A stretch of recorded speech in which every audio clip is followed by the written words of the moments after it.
পৃথিবীতে ভয়ঙ্কর রোগের মধ্যে একটি বড় রোগ হলো নিজেকে প্রমাণ করার চেষ্টা। আমি ভালো মানুষ। এটা প্রমাণ করতে গিয়ে অনেক মানুষই নিজেকে তিলে তিলে শেষ করে দেয়। অনেকেই নিজেকে একটা ভালোত্বের চাদরে মুড়ে ফেলার চেষ্টা করে, আবার অনেকে বিরাট ভুলও করে বসে। ছোটবেলা থেকেই আমাদের একটা ভুল শেখানো হয়, লোকে ভালো বললেই তুই ভালো, দেখবি বেশ একটা ভালো লাগার ফিলিংস হবে।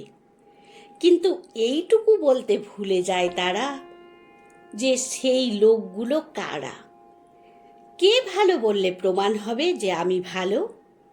না, এর কোনো উত্তর নেই। যারা বললে প্রমাণ হবে তারা যে ভালো সেটা কে বলবে? আমরা সব সময় উদ্গ্রীব হয়ে থাকি সার্টিফিকেট পাওয়ার আশায়। কে আমাকে ভালো সার্টিফিকেট দিল? সার্টিফিকেট থাকলেই যে ভালো জব হয় না, এটা আমাদের জানাই আছে।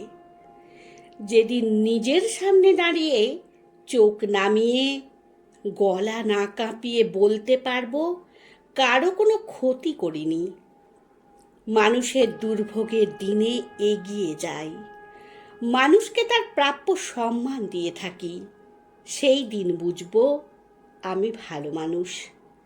লোকে কি বলল তাই নিয়ে সবসময় জীবন চলে না, কারণ লোক পাল্টায়, তাদের মানসিকতা পাল্টায়, আমার স্টেটাস পাল্টায়, সময় পাল্টায়, দৃষ্টিভঙ্গি পাল্টায়। যা পাল্টায় না তা হলো আমার নিজেকে দেখার অন্তরের চোখ। সেই চোখেই নিজেকে দেখি বরং, সেই চোখেই নিজেকে দেখি বরং।